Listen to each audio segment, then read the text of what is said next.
فإن أصدق الحديث كتاب الله وأحسن الهدي هدي محمد صلى الله عليه وسلم وخير الأمور عوازمها وشر الأمور محدثاتها وكل محدثة بدعة وكل بدعة ضلالة وكل ضلالة في النار. وبالسند المتصل منا إلى الشيخ الإمام الهمام الحافظ الحجة أمير المؤمنين في الحديث أبي عبد الله محمد بن إسماعيل بن إبراهيم بن المغيرة بن بردسبة الجعفي اليماني البخاري رحمه الله تعالى. اللهم انفعنا وارفعنا بعلومه وعلومكم آمين أجمعين يا رب العالمين. أنه قال: باب لا يترك أهله ليلا إذا أطال الغيبة مخافة أن يخونهم أو يلتمس عثراتهم. وبه قال حدثنا آدم قال حدثنا شعبة قال حدثنا محارب بن دثار قال سمعت جابر بن عبد الله رضي الله عنهما وعنهم أنه قال: كان النبي صلى الله عليه وسلم يكره أن يأتي الرجل أهله طرقا. وبه قال حدثنا محمد بن مقاتل قال أخبرنا عبد الله قال أخبرنا عاصم بن سليمان عن الشعبي أنه سمع جابر بن عبد الله رضي الله عنهما وعنهم أنه يقول: قال رسول الله صلى الله عليه وسلم: إذا أطال أحدكم الغيبة فلا يترك أهله ليلا. باب ہے جب مدت دراز گزر جائے، یعنی سفر میں طویل مدت جو ہے گزر جائے تو اچانک گھر میں نہیں آنا چاہیے. لا یترک اہلہ لیلا، رات میں اچانک گھر میں جو ہے نہ آئے جب عدم حاضری جو ہے دراز ہو جائے، کیونکہ اندیشہ ہے کہ وہ گھر والوں کو خائن قرار دے گا یا گھر والوں کی لگیش جو ہے ڈھونڈے گا. مخافۃ ان یخونہم، کہیں وہ گھر والوں کو خائن نہ قرار دے دے یا ان کی لگیش سے جو ہے ڈھونڈے. رات میں جو ہے گھر میں جو نہ آیا، اتفاق سے بیوی گھر میں نہیں تھی تو بدگمانی پیدا ہوگی کہ نہیں ہوگی؟ اسی طریقے پر وہ رات میں گھر میں آیا، دروازے پر کوئی اجنبی شخص جو کھڑا تھا یا کوئی پڑوسی کوئی چیز لینے کے لیے یا دینے کے لیے جو آیا تھا، اور مرد نے تحقیق کے بغیر جو ہے اجنبی کو جو دیکھا تو اس میں بدگمانی جو ہو سکتی ہے، اس لیے رات میں اچانک جو گھر جو ہے نہ آئے. حدیثیں دو ہیں، دونوں کا حاصل ایک ہی ہے. حضرت جابر ابن عبداللہ کہتے ہیں کہ نبی پاک صلی اللہ علیہ وسلم ناپسند فرماتے تھے اس بات کو کہ مرد اپنے گھر رات کے وقت جو ہے آئے. رات میں اگر پہلے سے اطلاع ہے تب تو آنے میں کوئی حرج نہیں، لیکن پہلے سے اطلاع نہ ہو تو پھر اچانک گھر میں جو ہے نہیں آنا چاہیے. دوسری حدیث کا بھی یہی حاصل ہے کہ جب تم میں سے کسی شخص کی غیر حاضری جو ہے دراز ہو جائے تو رات میں وہ اپنے گھر جو ہے نہ آئے. جو چلیے باب طلب الولد.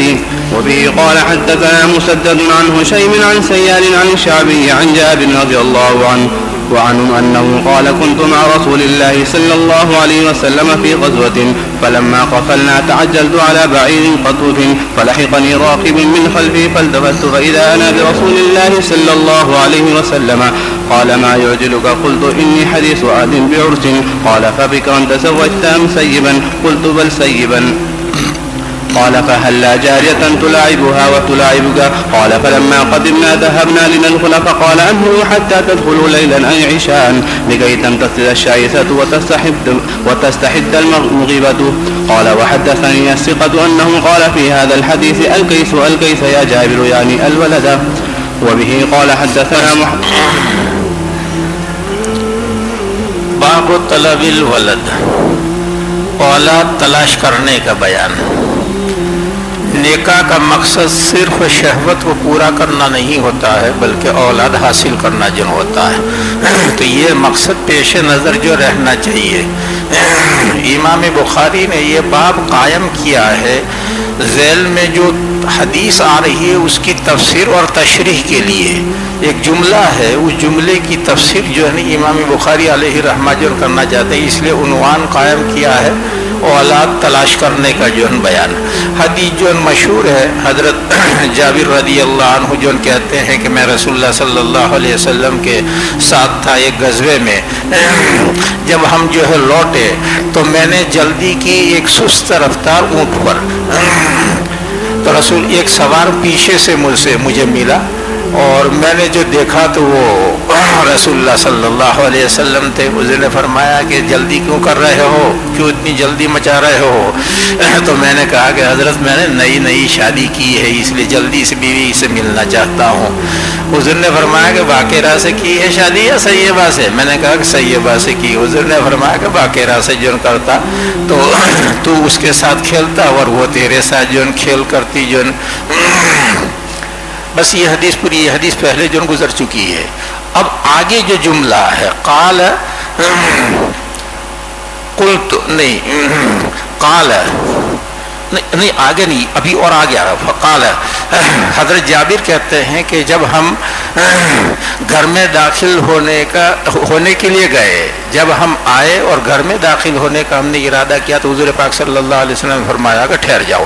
آئے یعنی مدینہ منورہ جو پہنچے, مدینہ منورہ پہنچتے ہی حضرت جابر اور صحابہ کرام اپنے اپنے گھر جو جانا چاہتے تھے تو حضور پاک صلی اللہ علیہ وسلم نے جو فرمایا کہ ٹھہرو یہاں تک کہ تم رات میں جو ہے گھر میں جو داخل ہونا, یعنی عشاء کے وقت جو داخل ہونا جو یعنی لشکر پہنچ چکا ہے دین میں, ظہر کے بعد یا ظہر سے پہلے جو پہنچ چکا ہے. صحابہ کرام اسی وقت گھر میں جو ہے جانا چاہتے تھے, اپنے اپنے گھروں میں جو ہے پہنچنا چاہتے تھے, لیکن حضور پاک صلی اللہ علیہ وسلم نے منع کر دیا کہ ٹھہر جاؤ. رات کے وقت یعنی عشاء کے وقت جو گھر میں جو داخل ہونا. کیا مصلحت؟ اس میں مصلحت بتلائی تاکہ پراگندہ بال والی کنگھی کر لے اور جس کا شوہر جو غائب ہے وہ زیر ناف کی جو صفائی کر لے. اچانک شوہر جو ہے گھر میں جائے گا اور بیوی میلی کچلی ہوگی تو نفرت ہو جائے گی کہ نہیں ہو جائے گی؟ تو اس لیے عورت کو اتنا موقع ملنا چاہیے کہ وہ شوہر کے لیے بن سنورنا چاہے تو جو بن سنور جو سکے. تو اس لیے حضور پاک صلی اللہ علیہ وسلم نے فرمایا کہ جب تم مدینہ پہنچ گئے ہو تو پورے مدینے میں خبر پہنچ گئی کہ لشکر واپس آ چکا ہے, ابھی نہ جاؤ, عورتوں کو اتنا موقع جو دو کہ وہ کنگھی وغیرہ جو کر لے اور زیر ناف کی جو صفائی کر کے شوہروں کے لیے تیار ہو جائے. یہ حدیث جو پہلے گزر چکی. اس کے بعد قال کہا کہ مجھے ایک ثقہ آدمی نے بتایا. یہ قالا کا فاعل کون ہے, کس نے جو ہے نہیں کہا؟ حاشیے میں مختلف احتمال جو بیان کیے ہیں کہ شاید امام بخاری نے کہا یا مسدد نے کہا یا حشیم نے کہا. یہ تین احتمال جو ذکر کے ہیں. قالا کے فاعل ہیں امام بخاری یا امام بخاری کے استاد ہے مسدد یا مسدد کے استاد ہے حشیم. یہ تین قول نقل کیے ہیں, لیکن راجح یہ ہے کہ یہ حشیم نے کہا ہے. امام بخاری کے جو استاد کے استاد ہیں حشیم, یہ حشیم نے جو کہا کہ مجھ سے ایک ثقہ آدمی نے حدیث بیان کی کہ اس نے اس حدیث میں کہا, اس ثقہ آدمی نے اس حدیث میں یہ کہا کہ حضور پاک صلی اللہ علیہ وسلم نے فرمایا کہ جابر ہوشیار رہنا الکیس یا جابر, ہوشیار رہنا اے جابر. کیا مطلب اس کا؟ امام بخاری اس کا مطلب بیان کر رہا ہے, یعنی الولد یعنی اولاد تلاش کرنا, اولاد جو ہے تلاش کرنا جو یہ امام بخاری نے اس جملے کا مطلب اور تفسیر جو ہے بیان جو ہے کی ہے. الکیسا یا جابر, اے جابر ہوشیار رہنا. اس کا کیا مطلب کہ اولاد تلاش کرنا جو. دوسری تفسیر اس جملے کی یہ کی گئی ہے کہ یہ الکیسا یہ ابھارنے کے لیے, یہ نصب ہے, یہ اغراء کے لیے, ابھارنے کے لیے کہ ہوشیار رہنا جو. اور بعض حضرات نے کہا کہ یہ جو نصب ہے یہ تحذیر کے لیے ہے کہ ہوشیار رہنا, حیض کی حالت میں جمع نہ کر بیٹھنا, حیض کی حالت میں جمع نہ کرنا بیٹھنا. یہ دوسری تفسیر جو امام بخاری نے پہلی تفسیر جو کی کہ اس جملے کا مطلب کیا ہے, ہوشیار رہنا یعنی اولاد تلاش کرنا جو, صحبت کرنا. اور تیسری تفسیر جو یہ کی گئی ہے کہ جمع کرنا جا کر کے جو نہیں تھکا ماندہ سو نہ جانا, جمع کرنا تھکا ماندہ سو نہ جانا. یہ تیسری تفسیر اور امام بخاری نے جو تفسیر کی دونوں کا حاصل ایک ہی ہے، ہوشیار رہنا یعنی جا کر کے سو نہ جانا، بلکہ جو ہے صحبت کرنا۔ انسان سفر سے جو آتا ہے تو تھکا ہوا ہوتا ہے، تو حضور نے فرمایا کہ ہوشیار رہنا یعنی جو ہے صحبت جو کرنا، جو تھکا ماندہ سو نہ جانا۔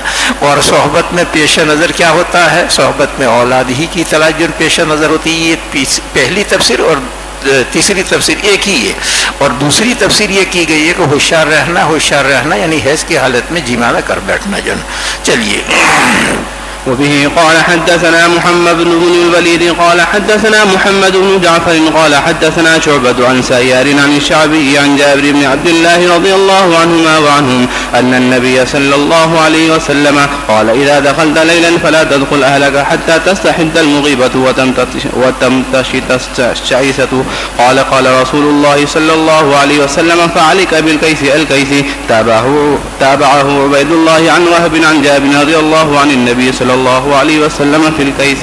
اس میں بھی وہی مضمون ہے کہ حضور اکرم صلی اللہ علیہ وسلم نے فرمایا کہ ہوشیار رہنا، تجھ پر ہوشیاری لازم ہے، تو اس پر ہوشیاری جو ہے لازم ہے۔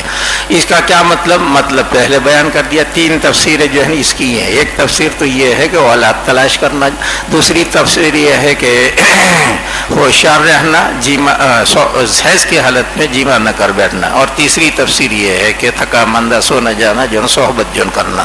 چلیے باب تستحد المغيبة وتمتشط وبه قال حدثنا يعقوب بن إبراهيم قال حدثنا هشيم قال أخبرنا سيار عن الشعبي عن جابر بن عبد الله رضي الله عنهما وعنهم أنه قال كنا مع النبي صلى الله عليه وسلم في غزوة فلما قفلنا كنا قريبا من المدينة تعجلت على بعير لي قطوف فلحقني راكب من خلفي فنخس بعيري بعنزة كانت معه فسار بعيري كأحسن ما أن ترى من الإبل فالتفت فإذا أنا برسول الله صلى الله عليه وسلم فقلت يا رسول الله إني حديث عهد بعرس قال أتزوجت؟ قلت نعم قال أبكرا أم سيبا؟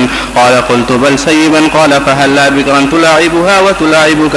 قال فلما قدمنا ذهبنا لندخل فقال أمهلوا حتى تدخلوا ليلا أي عشاء لكي تمتشي الشعيثة وتستحد المغيبة۔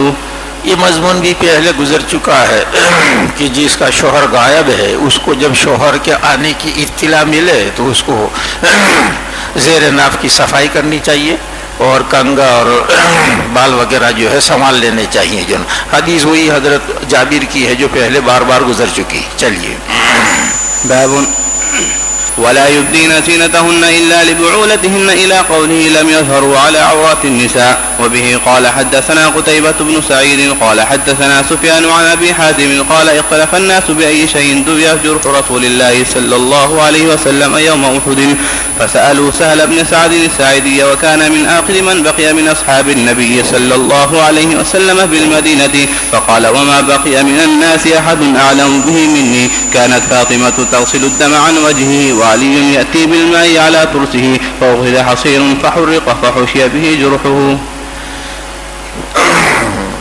سورہ نور کی لمبی آیت ہے وَلَا يُبْدِينَ زِينَتَهُنَّ إِلَّا لِبُعُولَتِهِنَّ وَآبَائِهِنَّ وَآبَاءِ بُعُولَتِهِنَّ وَأَبْنَائِهِنَّ وَأَبْنَاءِ بُعُولَتِهِنَّ۔ اس میں ان لوگوں کا تذکرہ کیا گیا ہے جن کے سامنے عورتیں زینت کی جگہوں کو ظاہر کر سکتی ہیں۔ تو باپ کا جو عنوان یہ ہے کہ عنوان تو سمجھ میں آیت رکھ رکھی ہے، امام بخاری کیا کہنا چاہتے ہیں؟ جن لوگوں کے سامنے عورتیں اپنی زینت کو ظاہر کر سکتی ہیں، جن لوگوں کے سامنے عورتیں اپنی زینت کو جو ظاہر کر سکتی ہیں، یعنی جن مردوں سے پردہ جو ہے ضروری نہیں ہے، ان کا جو ہے بیان جو ہے اس آیت کے اندر جو ہے۔ پھر حدیث ہے وہ ابو حازم کی، ابو حازم جو کہتے ہیں کہ لوگوں نے اختلاف کیا کہ نبی پاک صلی اللہ علیہ وسلم کے زخم کا علاج کس چیز کے ذریعے سے کیا گیا تھا؟ جنگ احد میں۔ جنگ احد میں حضور پاک صلی اللہ علیہ وسلم کے سر میں جو زخم آیا تھا، چہرے پر بھی جو زخم جن آیا تھا، تو لوگوں میں اختلاف ہوا کہ اس کا علاج کس چیز سے کیا گیا۔ تو لوگوں میں جو اختلاف ہوا کہ کس چیز کے ذریعے سے علاج کیا گیا رسول اللہ صلی اللہ علیہ وسلم کے زخم کا احد کے جو ہے دن۔ تو لوگوں نے حضرت سہل بن سعد ساعدی رضی اللہ عنہ سے پوچھا. یہ سب سے جو چھوٹے جو صحابی ہیں اور صحابہ کرام میں انتقال کے اعتبار سے سب سے جو اخیری ہیں. تو لوگوں نے سہل بن سعد ساعدی رضی اللہ عنہ سے پوچھا اور وہ جو صحابہ کرام باقی رہ گئے تھے زندہ تھے ان میں سب سے جو اخیری ہیں مدینہ منورہ میں دوسرے علاقوں میں نہیں, مدینہ منورہ میں سب سے اخیری صحابی کون تھے؟ یہی جن تھے. تو حضرت سہل نے جن کہا کہ لوگوں میں سے کوئی بھی شخص باقی نہیں رہا جو اس کو مجھ سے زیادہ جانتا ہو, کیونکہ سب صحابہ کا انتقال ہو چکا تھا, یہی تنہا باقی تھے. تو انہوں نے کہا کہ لوگوں میں سے کوئی شخص باقی نہیں رہا جو مجھ سے زیادہ اس بات کو جو جانتا ہو. اب پھر کہتے ہیں کہ حضرت فاطمہ رضی اللہ عنہ حضور کے چہرے سے خون کو جو دھو رہی تھی اور حضرت علی رضی اللہ عنہ اپنی ڈھال میں پانی لا رہے تھے, ڈھال میں بھر بھر کر کے پانی جو لا رہے تھے, اور حضرت فاطمہ رضی اللہ عنہ چہرے سے جو خون کو جو دھو رہی تھی, لیکن جو خون بند ہی نہیں ہو رہا تھا, کسی صورت میں خون بند نہیں ہو رہا تھا. تو پھر چٹائی لی گئی, چٹائی جو ہے لی گئی اور چٹائی کو جلایا گیا اور اس کی راکھ جو ہے زخم کے اندر بھری, تب جا کر کے خون جو ہے رکا ہے. فأخذ حصیر, بس چٹائی جو ہے لی گئی اور اس کو جلایا گیا اور اس کے ذریعے سے حضور کے زخم کو جو بھرا گیا, تو جو ہے زخم میں سے خون نکلنا جو بند ہو گیا.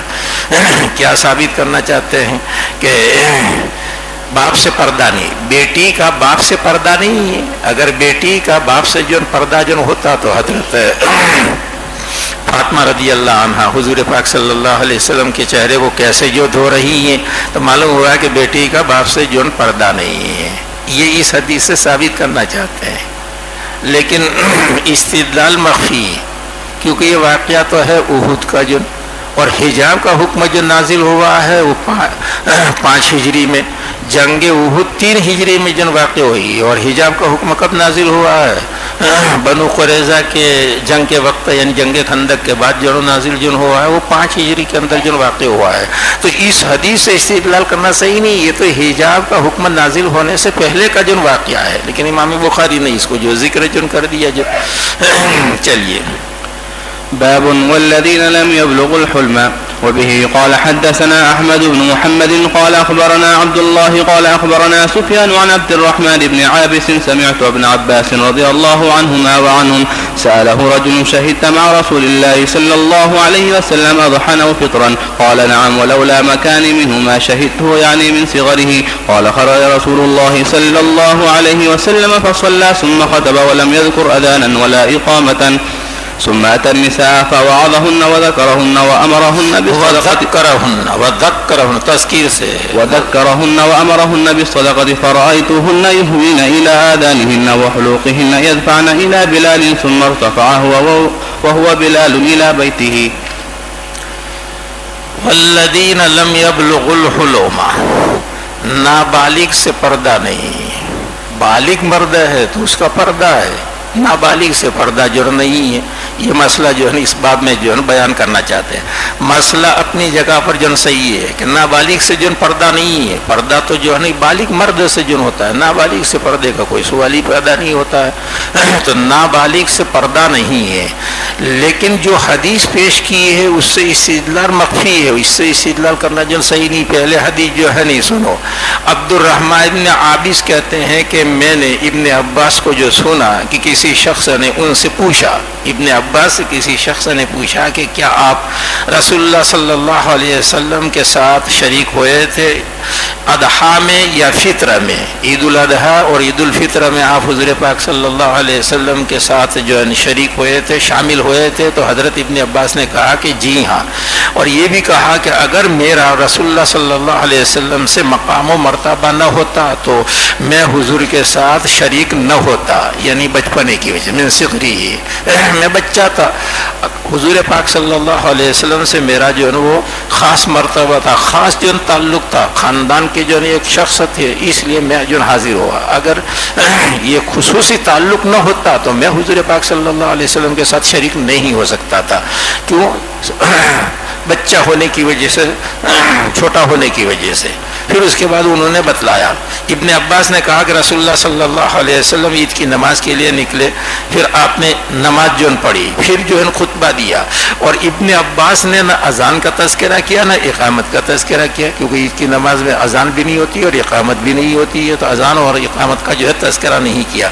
پھر حضور اکرم صلی اللہ علیہ وسلم عورتوں کے پاس جو آئے, یعنی پہلے تو مردوں میں جو خطبہ دیا, مردوں میں خطبہ دینے کے بعد پھر حضور اکرم صلی اللہ علیہ وسلم عورتوں کے پاس آئے, عورتوں کو نصیحت کی اور ان کو آخرت کی یاد جو ہے دلائی, اور ان کو صدقہ کرنے کا حکم دیا. عورتوں کو جو ہے صدقہ کرنے کا جو حکم جو دیا, تو ابن عباس کہتے ہیں کہ میں نے عورتوں کو دیکھا کہ وہ اپنے کانوں اور گلوں کی طرف ہاتھ بڑھا رہی ہیں اور اپنے زیورات نکال کر کے حضرت بلال کو دے رہی ہیں. حضور نے جب کہا کہ تصدقنا یا معاشر النساء, تو حضرت ابن عباس عورتوں کے دیکھ رہے تھے کہ عورتیں جو ہے اپنے گلے کی طرف اور کان کی طرف ہاتھ بڑھا رہی ہیں, اور کانوں میں سے بالیاں اور گلے میں سے ہار نکال کر کے حضرت بلال رضی اللہ عنہ کو جو دے رہی ہیں. اس میں باب ہے, حضرت ابن عباس عورتوں کو دیکھ رہے نہیں دیکھ رہے ہیں, کیوں نابالغ تھے, بچے تھے, اور نابالغ سے پردہ نہیں ہے, اس لیے حضرت ابن عباس جن عورتوں کو جو دیکھ رہے تھے. پھر ارتفع, پھر حضور اکرم صلی اللہ علیہ وسلم اور حضرت بلال اپنے گھر کی طرف لوٹ گئے. جب عورتوں میں بیان کیا اور عورتوں کو جو کچھ دینا تھا, جو صدقہ کرنا تھا, وہ صدقہ جن کیا, تو حضور اکرم صلی اللہ علیہ وسلم حضرت بلال اپنے گھر کی طرف جو لوٹ آئے. اس سے استدلال جو مخفی ہے, اس لیے کہ ابن عباس تو بچے تھے, ان سے پردہ نہیں ہے, لیکن بلال تو بڑے بالغ تھے کہ نہیں بالغ تھے, اور آزاد بھی تھے. بعض حضرات نے اس کا جواب دیا, حاشیے میں موجود ہے کہ حضرت بلال غلام تھے, اس لیے غلاموں کا پردہ بعض حضرات کے نزدیک نہیں ہے, غلاموں کا پردہ بعض حضرات کے نزدیک نہیں ہے. لیکن یہ بات بالکل غلط ہے. یہ تو عید کی نماز کہاں ہوئی ہے, مدینہ منورہ میں ہوئی کہ نہیں ہوئی, اور حضرت بلال تو مکے میں جو آزاد ہو چکے تھے. اس لیے جنہوں نے یہ کہا تھا کہ حضرت بلال جو ہے نا غلام تھے, یہ بالکل صحیح نہیں. بعض حضرات نے دوسری جو ہے تفسیر دوسری توجیہ کی ہے, انہوں نے کہا کہ حضرت بلال دیکھ نہیں رہے تھے, حضرت بلال عورتوں کو نہیں دیکھ رہے تھے, جن ابن عباس ہی جو دیکھ رہے تھے. یہ توجیہ کسی درجے میں جن صحیح جن معلوم ہو سکتی ہے. لیکن جب عورتیں اپنے زیورات نکال کر کے حضرت بلال کو جو دے رہی ہیں, تو بلال دیکھیں گے نہیں, یقیناً جو ہے نظر پڑے گی نہیں پڑے گی. تو اس لیے اس حدیث سے استدلال مخفی ہے. ابن عباس نہیں دیکھ رہے تھے, اس سے تو استدلال صحیح ہے, لیکن اس واقعے میں تو حضرت بلال بھی جو نے اس لیے ہو سکتا ہے کہ یہ واقعہ حجاب کا حکم نازل ہونے سے پہلے کا ہو, جیسے پہلا جو احد کا واقعہ تھا وہ بھی حجاب کا حکم نازل ہونے سے پہلے کا ہے, یہ واقعہ بھی حجاب کا حکم نازل ہونے سے جو پہلے کا ہو, تو اس لیے اس حدیث سے استدلال کرنا تام نہیں. چلیے, مسئلہ اپنی جگہ پر صحیح ہے کہ نابالغ سے پردہ نہیں ہے. چلیے. باب قول الرجل لصاحبه هل آخرستم الليلة وطعن الرجل ابنته في الخاصرة عند العتاب. وبه قال حدثنا عبد الله بن يوسف قال أخبرنا مالك عن عبد الرحمن بن القاسم عن أبيه عن عائشة رضي الله تعالى عنها وعنهم أنها قالت عاتبني أبو بكر وجعل يعطنني بيده في خاصرتي فلا يمنعني من التحرك إلا مكان رسول الله صلى الله عليه وسلم ورأسه على فخذي. اس باب کے دو جز ہیں. پہلا جز یہ ہے کہ مرد اپنے ساتھی سے یہ پوچھ سکتا ہے کہ کیا آج رات آپ نے بیوی سے صحبت کی, ہم بستری کی, یہ بات پوچھ سکتا ہے. مرد اپنے ساتھی سے یہ بات پوچھ سکتا ہے, هل أعرستم الليلة, آج رات تم نے ہم بستری کی. اور دوسرا جو جز ہے کہ مرد کا اپنی بیٹی کے کمر میں عتاب کے وقت چوکا دینا, انگلی مارنا, چوکا دینا انگلی مارنا. مرد کا باپ کا عتاب کے وقت, ملامت کے وقت اپنی بیٹی کے کمر میں کپڑے کے اوپر سے چوکا دینا, انگلی لگانا جائز ہے کہ نہیں جائز, یہ دو باتیں جو ہیں.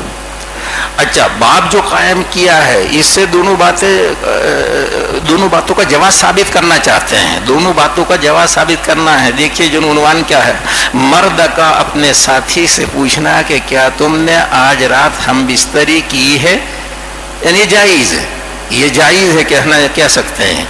اور مرد ملامت کے وقت اپنی بیٹی کو کمر میں جو ہے چونکا جو ہے دے سکتا ہے، چونکا دے سکتا. یہ پہلی جو بات ہے کہ آج رات تم نے ہم بستری جن کی ہے، یہ بے حیائی کی بات ہے. بے حیائی کی بات ہے کہ نہیں، ایسی بات نہیں پوچھنی چاہیے. پھر اس میں راز کو فاش کرنا ہے. رات میں انسان نے جو کچھ کیا وہ دوسروں کے سامنے جو ظاہر کرے گا تو یہ اچھا نہیں شمار کیا جاتا ہے. تو یہ بات جو ہے بے شرمی کی ہے، اس لیے ایسی بات نہیں پوچھنی چاہیے. لیکن مصلحتاً کوئی شخص پوچھنا چاہے تو پوچھ سکتا ہے. کسی مصلحت کی وجہ سے اگر ایسی بات دریافت کرنا چاہے تو دریافت کر سکتا ہے. آگے حدیث آ رہی ہے باب العقیقہ میں. حضرت ابو طلحہ رضی اللہ عنہ سفر میں جو گئے تھے اور ان کے لڑکے بیمار تھے. ان کے ایک لڑکے تھے وہ بیمار تھے. جس دن وہ گھر پہنچے ہیں ان کے پہنچنے سے پہلے ان کا انتقال ہو گیا.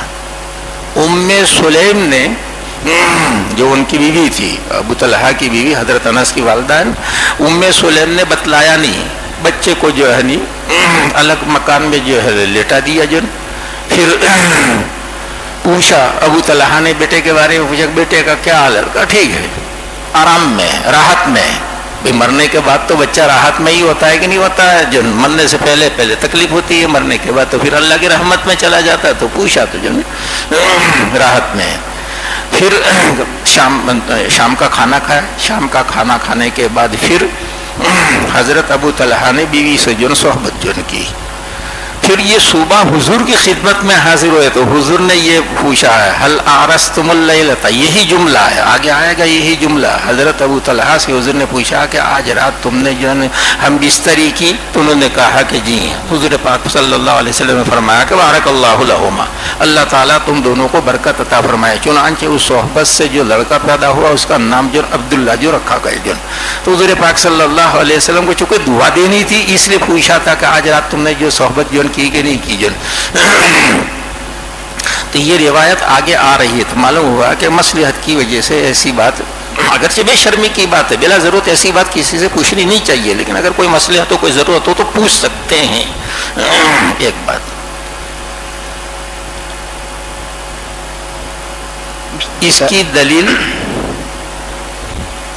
بخاری نے صرف 2 باتیں باب میں ذکر کی اور روایت ایک ہی ذکر کی. یہ روایت ہے، اس سے دوسری بات تو ثابت ہو رہی ہے، صراحتاً واضح طریقے پر ثابت ہو رہی ہے. لیکن اس سلسلے میں انہوں نے کوئی حدیث ذکر نہیں کی.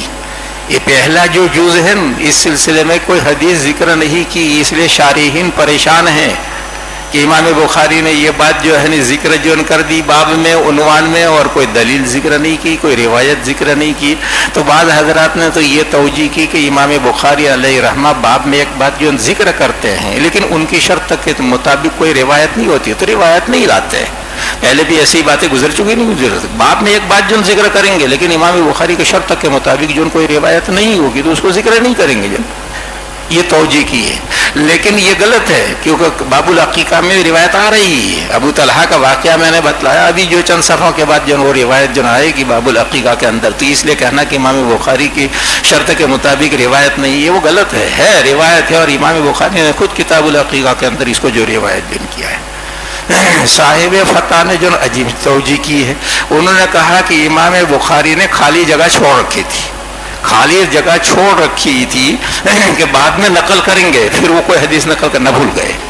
یہ بڑھیا جو توجہ ہے کہ خالی جگہ چھوڑ دی تھی پھر بخاری بعد میں جو ہے نقل کریں گے. ایسا ہوتا ہے انسان جب تصنیف کرتا ہے کوئی بات یاد نہیں ہوتی ہے، کوئی روایت ذہن میں نہیں ہوتی ہے تو خالی جگہ چھوڑ دیتا ہے. تو کہا کہ خالی جگہ چھوڑ دی تھی اور پھر بھول گئے نقل کرنا. یہ بھی جو ایسی ہی جو توجہ، اصل توجہ سنو.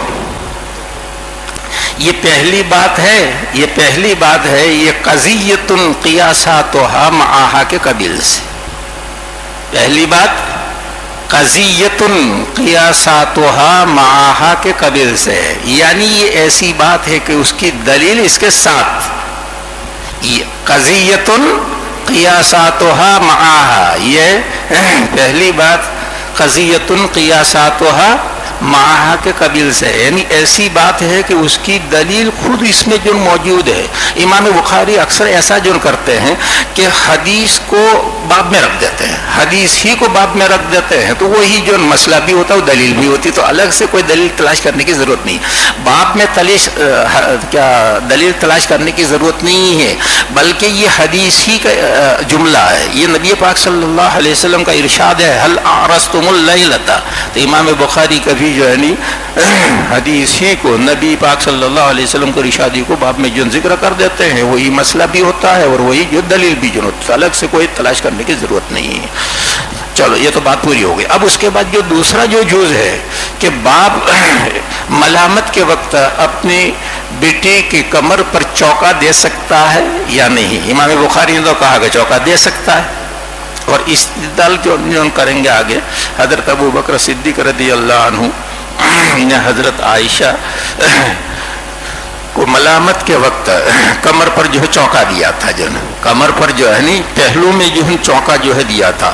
وہ تیمم کے واقعے میں ہے کہ نہیں، ان کا ہار گم ہو گیا تھا، پھر لوگ تلاش کرنے کے لیے جو ہے وہ گئے تو ان کی نماز قضا ہو گئی تھی، وہاں پانی نہیں تھا.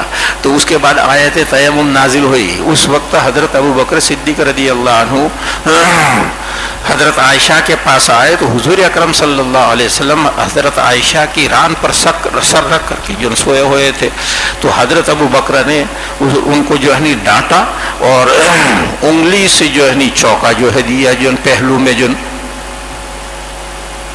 یہاں اشکال واقع ہوگا کہ کمر کا جو حصہ ہے یا کمر کے مقابلے میں جو پہلو ہوتا ہے یہ تو سطر میں داخل ہے. محرم کے لیے بھی چھونا ہاتھ لگانا جو جائز نہیں. سمجھ رہے ہیں نہیں سمجھ رہے ہیں؟ کمر یہ سطر میں داخل ہے کہ نہیں ہے؟ محارم کی جو سطر کے اندر جو داخل ہے تو اس کو دیکھنا اور اس کو ہاتھ لگانا جو جائز نہیں ہے. تو امام بخاری یہ ثابت کرنا چاہتے ہیں کہ کپڑے کے اوپر سے لگا سکتے ہیں ہاتھ.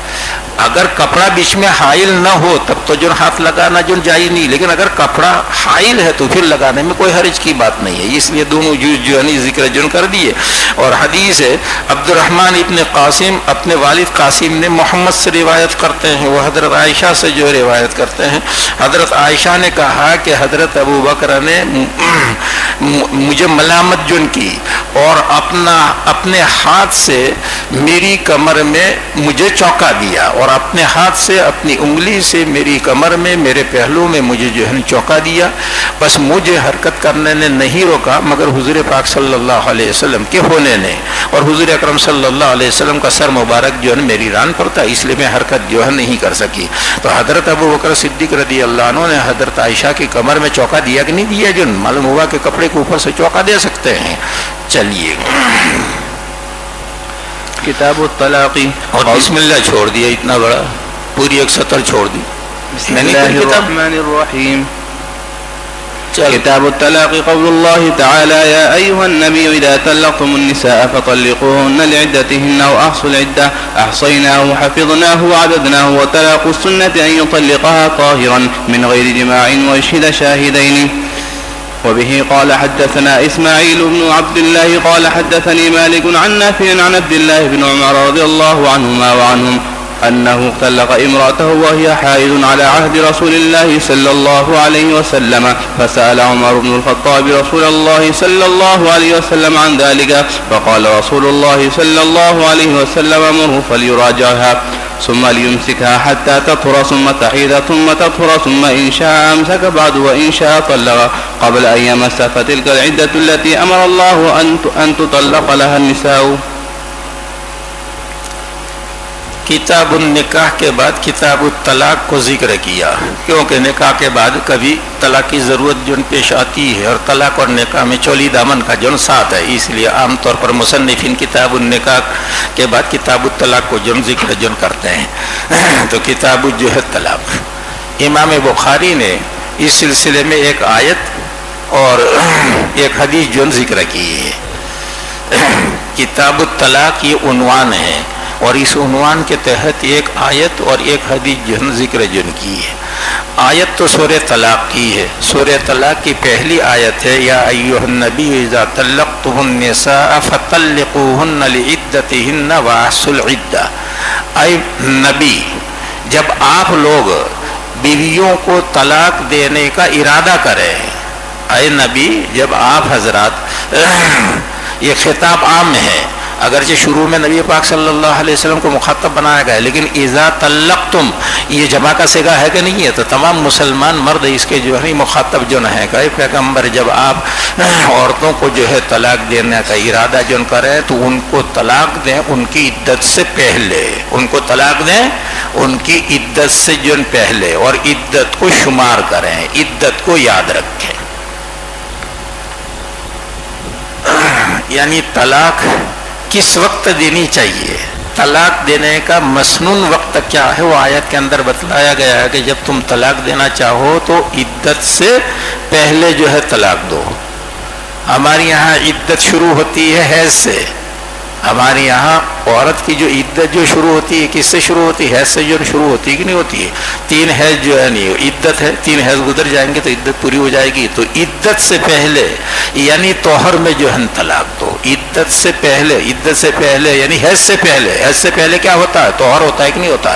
تو اس سے معلوم ہوگا کہ اگر کوئی شخص بیوی کو طلاق دینا چاہیے تو طہر کے اندر جو طلاق دے، حیض کی حالت میں طلاق دینا چاہیے، بدعت ہے۔ حیض کی حالت میں طلاق دینا جو ہے وہ بدعت جو ہے، اور سنت طریقہ کیا ہے؟ طہر میں۔ یہ تو قرآن کریم کی آیت سے معلوم ہوا، اور آگے حدیث میں اس سے معلوم ہوگا کہ ایسے طہر کے اندر طلاق دی جائے جس طہر میں وطی نہ کی ہو۔ قرآن کریم سے کیا معلوم ہوگا طلاق کب دینی چاہیے؟ طلاق دینے کا مقررہ وقت کیا ہے؟ طہر ہے۔ طہر کے اندر عدت سے پہلے یعنی حیض سے پہلے جو طلاق دو، اور حیض سے پہلے جو طہر ہوتا ہے کہ نہیں ہوتا؟ طہر میں طلاق دینی چاہیے، حیض کی حالت میں طلاق نہیں دینی چاہیے جو۔ اب حدیث میں اس کی وضاحت ہے کہ ایسے طہر کے اندر جو ہے طلاق دے جس طہر میں شوہر سے عورت سے ہم بستری نہ کی ہو، وطی جو نہ کی ہو، تاکہ عدت مشتبہ نہ ہو جائے۔ ایسے طہر میں جس میں وطی نہ کی ہو طلاق دینے کا حکم اس لیے دیا گیا ہے کہ عدت مشتبہ نہ ہو جائے، کیونکہ وطی کے بعد اگر طہر کے اندر جو طلاق دے گا اور حمل ٹھہر گیا ہوگا تو عدت ہوگی، وضع حمل ہوگی کہ نہیں ہوگی؟ اور اگر نہیں ہے تو پھر حیض جو عدت ہوگی تو مشتبہ ہو جائے گی، اس لیے جو ہے عورت کو پریشانی جو ہوگی، تو اس لیے ایسے طہر کے اندر جو طلاق دینی چاہیے جس طہر میں وطی جو نہ کی ہو۔ پھر وَأَحْصُ الْعِدَّةَ، اور کہا کہ عدت کو شمار کرو، عدت کو شمار کرو یا عدت کو یاد رکھو۔ وَأَحْصُ الْعِدَّةَ، عدت کو یاد رکھو۔ خطاب کس سے ہے؟ عورتوں سے مردوں سے؟ ارے خطاب کس سے ہے؟ مردوں سے۔ تو عدت کون شمار کرے گی؟ عورت شمار کرے گی یا مرد شمار کرے گا؟ مردوں کو حکم ہے، کیونکہ عورت میں غفلت ہوتی ہے، عورت کے اندر غفلت، وہ تو شمار کرے گی لیکن تمہیں بھی یاد رکھنا چاہیے کہ کتنے حیض جو گزرے ہیں۔ عورت سے کیا بھول ہو سکتی نہیں ہو سکتی ہے، تو اس لیے مردوں کو بھی جو تاکید کی گئی کہ تم عدت کو جو ہے نا یاد رکھو کہ کتنے حیض جو گزرے ہیں۔ جب 3 حیض مکمل ہوں گے تب عدت جا کر کے جو پوری ہوگی۔ اگر مہینوں کے ذریعے سے جو عدت گزاری جا رہی ہے تو مہینے 3 مکمل ہوں گے تب جو، تو الغرض جو مردوں کو مخاطب اس لیے بنایا گیا ہے کہ عورتوں میں جو غفلت ہوتی ہے، اس لیے مردوں کو کہا کہ تم یاد رکھو، بھول نہ جاؤ، عورتیں تو بھول جاتی ہیں۔ یہ وَأَحْصُ الْعِدَّةَ، امام بخاری کی عادت یہ ہوتی ہے کہ قرآن کریم ایک لفظ آیا ہے تو قرآن کریم میں اسی جیسا لفظ اگر کہیں آیا ہوگا تو اس کی تفسیر کریں گے جو، تو وَأَحْصُ الْعِدَّةَ سورہ یاسین شریف کے اندر یہ لفظ آیا ہے، اسی کی جو ہے ہم معنی لفظ جو آیا ہے کُلَّ شَيْءٍ أَحْصَيْنَاهُ فِي كِتَابٍ مُبِينٍ۔ تو احصیناہ کا ترجمہ جو کر رہا ہے، احصیناہ کے معنی ہے حفظناہ وعددناہ، ہم نے اس کو محفوظ کر رکھا ہے، شمار کر رکھا ہے۔ اللہ تعالیٰ فرماتے ہیں کُلَّ شَيْءٍ أَحْصَيْنَاهُ فِي كِتَابٍ مُبِينٍ، ہم نے ہر چیز کو لوح محفوظ کے اندر جو ہے محفوظ کر رکھا ہے اور اس کو جو شمار جن کر رکھا ہے۔ اس کے بعد طلاق کی کتنی قسمیں ہیں؟ عام طور پر طلاق کی 2 قسمیں کرتے ہیں، طلاق سنت اور طلاق بدعت۔ طلاق سنت اور طلاق بدعت یہ 3 قسمیں، 2 قسمیں بیان کرتے ہیں، لیکن احناف 3 قسمیں، احناف کے نزدیک طلاق کی 3 قسمیں، طلاق احسن، طلاق حسن اور طلاق بدعی۔ طلاق احسن، طلاق حسن اور طلاق جو ہے نا بدعی. طلاق احسن یہ ہے کہ عورت کو ایسے توہر کے اندر طلاق دے کہ اس توہر میں اس نے ہم بستری نہ کی ہو، پھر اس کو جو ہے نہیں چھوڑ دے یہاں تک کہ اس کی عدت پوری ہو جائے. اگر رجت کرنی ہے تو عدت کے اندر رجت جو کر سکتا ہے، نہیں تو جو ہے اس کو چھوڑ دے یہاں تک کہ جو ہے عدت جو ہے اس کی پوری ہو جائے. جب عدت پوری ہو جائے گی تو بائنا ہو جائے گی، نکاح جو ختم جو ہو جائے گا. عدت تک تو نکاح باقی ہے، جب عدت ختم ہو جائے گی تو نکاح ختم ہو جائے گا نہیں ہو جائے گا. صحابہ کرام کا طریقہ یہی تھا. صحابہ کرام ایک ہی طلاق دیتے تھے، 2 یا 3 طلاقیں نہیں دیتے تھے.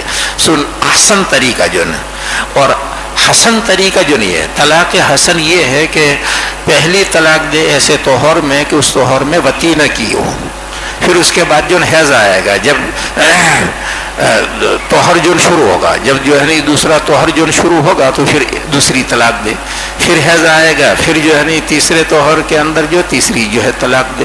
یعنی 3 طلاقیں دے لیکن ایک توہر میں ایک ہی طلاق دے گا. پہلی طلاق ایسے توہر میں دے کہ وطی نہ کی ہو، پھر حیض کے بعد جب دوسرا توہر آئے تو دوسری طلاق دے، پھر تیسرے توہر میں دوسری جو ہے طلاق جو دے. یہ حسن طریقہ ہے. صحابہ کرام اس طریقے پر جو طلاق نہیں دیتے تھے، لیکن کبھی اس کی ضرورت پیش آتی ہے. مرد یہ سمجھتا ہے کہ اگر میں نے 3 طلاق دے کر کے جو ہے معاملہ ختم نہیں کیا تو خاندان والے اصرار کریں گے اور دوبارہ نکاح کرنے پر مجبور جو کریں گے. تو وہ چاہتا ہے کہ کسی طریقے پر اس جھگڑے کو ختم کیا جائے، تو اس لیے وہ 3 طلاقیں دینا چاہتا ہے. تو 3 توہروں کے اندر 3 طلاقیں جو دے سکتا ہے. یہ دونوں طلاقیں سنت ہیں، یہ دونوں طلاقیں جو سنت ہیں. اور یہ جو 2 قسمیں کرتے ہیں احسن اور حسن، یہ احناف جو کرتے ہیں، ورنہ دوسرے ائمہ کے یہاں تو صرف 2 ہی قسمیں ہیں، طلاق سنت اور طلاق جن بدعت. یہ 2 طریقے ہیں طلاق دینے کے جو سنی جن کہلاتے ہیں. یہ طلاق سنی ہے. اس کے علاوہ طلاق جتنے بھی طریقے ہیں سب بدعی. مثلا ایسے توہر کے اندر طلاق دینا کہ جس توہر میں جن وطی کی ہے، یا حیض کی حالت میں طلاق دینا، یا ایک توہر کے اندر 3 طلاقیں دینا، یا ایک ساتھ جو ہے 3 طلاقیں دینا. یہ 2 صورتیں ہیں. ان 2 صورتوں کے علاوہ جتنی بھی جو طلاقیں ہیں وہ طلاق جن بدعی ہیں. حیض کی حالت میں طلاق دینا جنوں بدعت ہے، یہ جائے، یہ سنت طریقہ نہیں. سنت طریقہ جن یہی ہے جو بتلایا. اس لیے امام بخاری طلاق سنت کو بتلا رہے ہیں کہ طلاق سنت کیا ہے.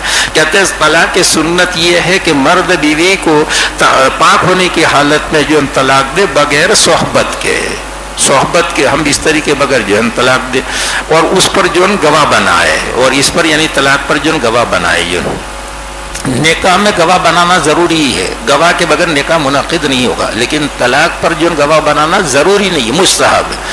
اگر گواہ جو ہے بنا تو بہتر ہے، ضروری نہیں ہے. نکاح میں گواہ بنانا اس لیے اس کا جو ہے تذکرہ کر دیا کہ جو ہے 2 جو گواہ بنائے. کیونکہ امام بخاری اور دیگر ائمہ کے نزدیک طلاق کی 2 ہی قسمیں، طلاق سنت اور طلاق بدعت. اس لیے طلاق سنت کی انہوں نے تعریف جو کر دی کہ ایسے توہر میں کہ وطی نہ کی ہو طلاق جو دے، پھر اس کے بعد جو چھوڑ دے. لیکن ہمارے نزدیک یہ طلاق احسن ہے، اور صحابہ کرام اسی طریقے پر بیویوں کو طلاق جو دیا کرتے تھے. اور دوسری طلاق ہے وہ طلاق حسن ہے، یہ بھی جائز ہے. مصلحت کی وجہ سے اس کو جو اپنایا جا سکتا ہے، اس کو بدعت نہیں کہا جائے گا. جو اس کے بعد حدیث بیان کر رہے ہیں عبداللہ ابن عمر کی.